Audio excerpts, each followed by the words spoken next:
ሰላም ዩቲዩብ በሌላ ቪዲዮ ተመልሼ መጥቻለሁ። በዚህ ቪዲዮ ውስጥ ለዶፓሚን በደንብ ዝርዝር ጉዳዮችን እናያለን። አንድ ስራ ለመስራት ለምን ተነሳሽነት እንደምናጣና ለምን ሞቲቬሽናችን እንደሚጠፋ በየጊዜው ስለሱም በደንብ እናይበታለን። ይህንን ቪዲዮ ላይክ በማድረግ ጀምሩት። ሊጠቅማል ብላችሁ ለምታስቡ ሰዎች ሼር ማድረጋችሁን አትርሱ።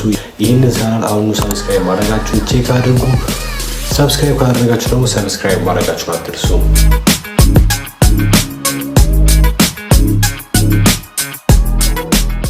መሰረታዊ የሆኑና ህይወታችሁ ማድረግ ያለባችሁን ነገሮች ማድረግ ያስጠላችሁ ጊዜ ሊሆን ይችላል። በፊት ላይ በጣም የሚያስደስቷችሁ ግን አሁን ስታደርጓቸው የሚያስደስቷችሁ ነገሮች በሙሉ የዚህ ሁሉ ምክንያት ዶፓሚን ነው። በመጀመሪያ ዶፓሚን ምንድነው? ዶፓሚን ቤዚካሊ በደስታ ጊዜ የሚመነጭ ሆርሞን ነው። ሰውነታችን ደስተኛ በሆነ ጊዜ የሚያመነጨው ሆርሞን ነው። የምንወደውን ነገር ስናደርግ ለምሳሌ ቪዲዮ ጌም መጫወት ሊሆን ይችላል፣ የምንወደውን ምግብ መመገብ ሊሆን ይችላል።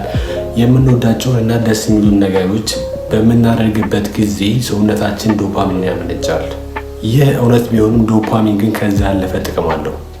በዶፓሚን ዙሪያ ከተጻፉ መጽሐፎች ውስጥ ትልቅ የሚባለው ዶፓሚኔሽን የሚባለው መጽሐፍ ነው። ይህንን መጽሐፍ የጻፈችው ዶክተር አና ዲያሪ ኦፍ ሲዮ በሚባል ፖድካስት ላይ ስለ ዶፓሚን ብዙ ነገር ተናግራለች። ዶፓሚን ከሞቲቬሽን ከሪዋርድ እና ከደስታ ጋር በጣም የተለየ ግንኙነት እንዳለው ስትናገር ነበር። ዶክተር አና ስትናገር ዶፓሚን ከደስታ ይልቅ ከሞቲቬሽን ጋር በጣም እንደሚገናኝ ተናግራለች። ምንም አይነት ተግባርን ለመፈጸም ዶፓሚን ያስፈልገናል። በዚህ ላይ የተሰራ አንድ ጥናት አለ። A very famous experiment in which rats were engineered to have no dopamine, and the scientists discovered that if they put food in the rat's mouth, the rat would eat. But if you put the food even a body length away, the rat will starve to death. ይህ የሚያሳየው ዶፓሚን ከደስታ ይልቅ ከሞቲቬሽን እና ከተነሳሽነት ጋር እንደሚያያዝ ነው።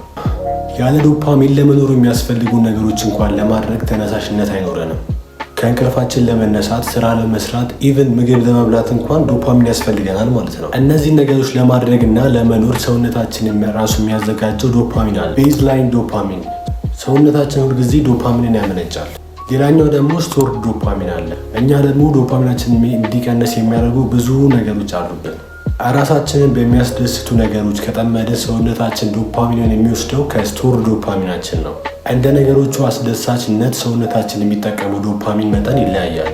ሰውነታችን የሚያውቃቸው ሰው ሰራሽ ደስታዎች አሉ። ለምሳሌ ድረግ፣ አልኮል፣ ቪዲዮ ጌሞች ምናምኖች እነዚህ ስቶር ዶፓሚናችንን እንድንጠቀም የሚያደርጉ ናቸው። ዶፓሚናችን የሚጎዱ ናቸው።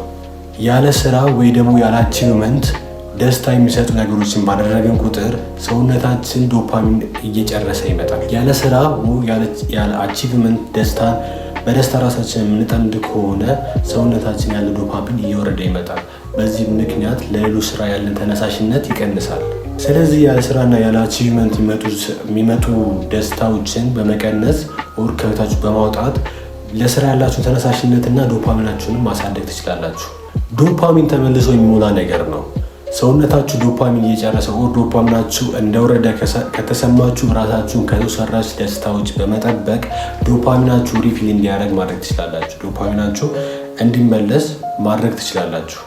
ዶፓሚን ዲቶክስ ሲባል ሰምታችሁ ልታውቁ ትችላላችሁ። ይህ የመጣው ለዚሁ መፍትሄ። ዶፓሚን ዲቶክስ ማለት ያለ ልፋት ከሚመጡ ደስታዎች ለተወሰነ ጊዜ መለየት ማለት ነው። ከሶሻል ሚዲያ፣ ከድረግ፣ ከአልኮሎች እና በጥቃቅን ልፋት ከሚገኙ ደስታዎች ኢግኖር ማድረግ ስትጀምሩ ዶፓሚናችሁ ሰውነታችሁ በየጊዜው ለራሱ የሚሆን ዶፓሚን ስለሚያመነጭ ዶፓሚናችሁ በሰውነታችሁ ውስጥ እየበዛ ሄድና አሪፍ የሆነ ተነሳሽነት፣ ለስራ ሞቲቬሽን፣ መነቃቃትም ታገኛላችሁ። በትንሽ ነገር መደሰትም ትችላላችሁ።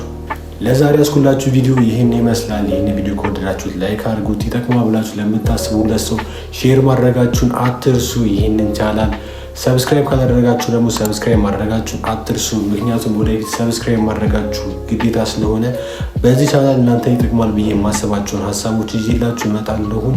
ይህን ቻናል ሰብስክራይብ ማድረጋችሁን አትርሱ። ሰላም ነው።